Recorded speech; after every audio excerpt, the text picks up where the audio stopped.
이제 이런 문제가 수학이 참 싫어지게 만드는 혹은 또 이런 문제를 또 수학을 좋아지는 계기가 되기도 하죠. 예.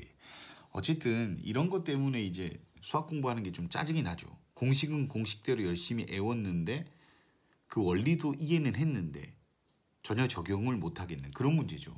그러니까 우리가 이런 거는 유형 학습을 좀 하셔야 돼요. 훈련을 하셔야 되고. 그러니까 얘를 딱 봤을 때 알파 더하기 베타가 4라는 거, 알파 베타는 7이라는 거, 근과 계수와의 관계로 뭐 금방 요까지 나오고 그다음 멍 때리는 시간이죠. 아무리 봐도 얘를 연출을 못 하겠는 거죠. 이럴 때 근과 계수와의 관계만 이용하지 마시고요. 방정식의 기본 원리요.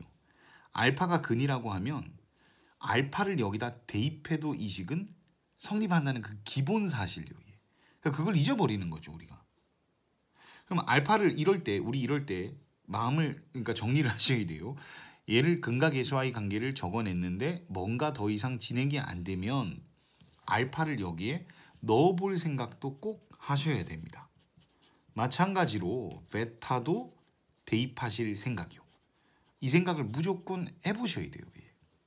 그럼 식이 막 여러 가지가 쏟아지는 거죠. 4가지나. 그러면 여기서 얘가 일단은 알파 제곱을 원하니까요. 이 식보다는 요 식에서 조금 들여다보는 게 나을 것 같기도 하고 또 4베타를 보면 여기서 좀 들여다봐야 될 것 같기도 한데 일단 이 식을 들여다보면 이게 알파가 아니라 베타가 되고 싶거든요. 그러니까 이게 연립의 기본이에요.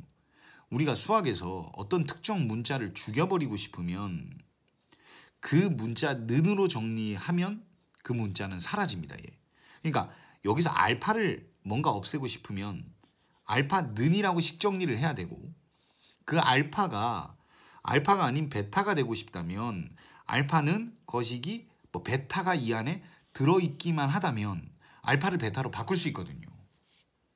그래서 이렇게 좀 살펴보면 이 식에서 이걸로도 알파 는으로 정리가 되고 이것도 알파 는이 되는데 근데 이 식을 알파 는이라고 정리하면 4마이나 베라가 되고요. 요걸 여기다가 넣으면 뭔가 4베타 기운이 나오죠, 얘가. 그런 걸 계산력이라고 하는데 이런 건 어떻게 보면 되게 센스가 있어야 길러진 그러니까 센스라고 생각할 수도 있는데 수학적 센스 그런 게 아니고요. 열심히 문제 많이 풀고 이러다 보면 이런 직관력이 점점 생깁니다. 진짜로요. 그런 건 정말 많이 봤습니다. 그래서 뭐 논리적으로 이렇게 제가 설명은 했지만 이러이러해서 뭐 알파 는이라고 해서 이걸 대입해야 된다.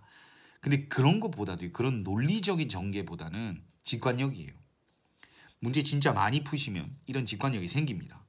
그래서 알파를 여기다 넣으면 알파 제곱 마이너 4마이너 베타가 되고 더하기 7이퀄 0이 되죠. 그러면 우리가 그렇게 바랬던 플러스 4베타가 나옵니다. 이렇게. 물론 다른 방법도 얼마든지 있을 거예요. 여러분도 나름의 방법으로 계속 생각해보면 도움이 될 겁니다. 이게.